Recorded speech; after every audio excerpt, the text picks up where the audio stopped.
Welcome to The Inner Wonder. I'm Alex and I'm your host. I was watching a series recently where a son was talking to his dad, saying that he's disappointed that his dream will not become a reality. The dad looked over to his son and asked him, "Why are you being so negative about your dreams?" "I'm not negative, Dad. I'm just being a pragmatic, a realist." Then the dad said, "I didn't raise you to be a realist, son. I raised you to be a dreamer, to be an idealist." I often discuss with my friends about realists and dreamers. One could say that to dream is to live in Tomorrowland, and that we should strive more to see things as they are, in the present land. Others would quote John Lennon, "You might say I'm a dreamer, but I'm not the only one," arguing that without dreams, one can't grow and change would not be possible. In adding more to this endless debate of realists versus dreamers, I thought to myself, where would be a better place to look for more information than the leader of all dreamers and the most sold novel of all time, aside the Bible, with more than 500 million copies, Don Quixote. Don Quixote is a novel by Miguel de Cervantes that follows the adventures of an aging gentleman, Alonso Quijano, who becomes delusional and believes that he's a knight named Don Quixote. He sets out on misadventures with his loyal follower, Sancho Panza, challenging windmills, pursuing imaginary enemies, blending satire with an intense exploration of reality and illusion. I would say Don Quixote was a realist in some sense, only that his reality was far from the reality of others. He believed so much in his dreams and the novels he read that he became attached to the reality he created. When windmills appears to be giants, nothing could stop Don Quixote from attacking them, not even his loyal follower Sancho Panza, who in my eyes appears to be more of a dreamer because he views reality with the eyes of the common but chooses to follow a dream, the dream of a kingdom where mansions appear castles. In the pursuit of this dream, Sancho gets beaten up and suffers great pain. In his reality, Don Quixote suffers too. It's commonly accepted that for society to advance, we need both realists and dreamers.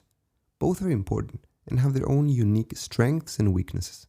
Together, they create a balance that allows society to develop. However, I'd like to see more of a personal side of this. Don Quixote, by living in his reality, created suffering for him and his loved ones. One can't doubt the sense of romanticism in his actions, but he himself, at the end of his life, chooses to avoid dreaming and to protect future generations by destroying many novels that created his reality. I would also argue, though, that life can appear very dull and even meaningless without a dream and without a purpose which may appear unrealistic at first. In A Man's Search for Meaning, Viktor Frankl discusses how people without meaning, without a dream, face the greatest of suffering in World War II concentration camps. To add more to this, Martin Luther King envisioned with a dream a better and more equal world for every citizen of his nation. His dream reduced the suffering of many. The best quote on dreams I've ever read comes from the poem Eve by Rudyard Kipling. "If you can dream but not make dreams your master." You can check episode 5 of the Inner Wonder podcast for an episode dedicated to this poem. And I guess that's where Don Quixote, with all the respect, failed. He dreamt of being a knight and he aimed to protect the woman he loved, but his dream overtook his reality and guided him to suffering. If you dream one day to hike the Mount Everest, but you've never hiked before, it's important to keep the dream alive, but face the reality of your situation and practice step by step, from smaller hills to the ultimate high. If you try from day one to climb Everest, then you're facing with the potential of suffering. But then again, if you don't dream about it, if you don't dream about climbing the Mount Everest every single day, then you're facing the potential of being stuck in your status quo, in your comfort zone. When we dream, we might feel judged, or you might feel a bit crazy, or mad. But, as Don Quixote says, when life itself seems lunatic, who knows where madness lies? Perhaps, to be too practical is madness. To surrender dreams, these may be madness. Too much sanity may be madness. And maddest of all, to see life as it is and not as it should be.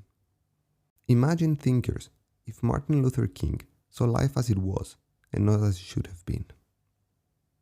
Les Brown has a beautiful quote which goes by, "The wealthiest place in the world is the graveyard, because there we find inventions we were never exposed to, ideas and dreams that never became a reality, hopes and aspirations that no one ever acted upon."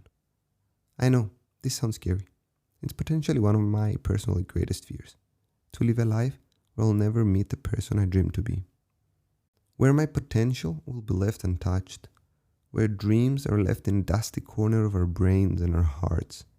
Every day is an opportunity to interact more with the person we want to be. Every moment is an opportunity to act in our dreams, and only then we can be wealthy in life and poor in the graveyard. In one of the podcasts I was listening recently, there was a discussion about someone who was about to die, and he was being asked, what would you do, or who would you be if you were to be reborn? And the response was, if I was to be reborn, I would be the person I never was. As I end this episode, let me ask you thinkers, what is there to live without a dream, and what is there to dream without living it? Until our minds meet again, enjoy the inner wonder you're creating. Thanks everybody, see you next episode.